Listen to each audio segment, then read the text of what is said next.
The New York Times reported earlier this week that the very first strike that the U.S. military undertook in its war on speedboats, that we've all been following since early September, the first strike involved a military aircraft that had been disguised to look like a civilian aircraft.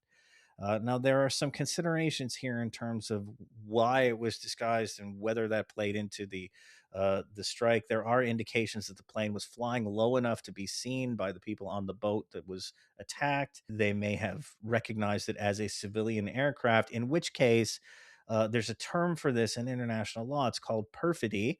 It is a war crime. It's a black and white war crime.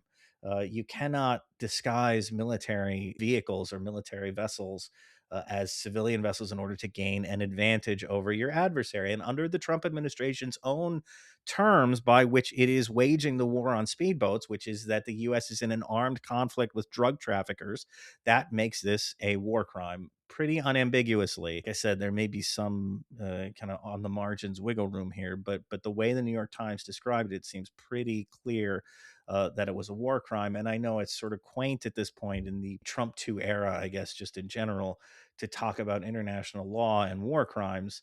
But I do think it's important to keep mentioning them. And this does definitely seem to have been one.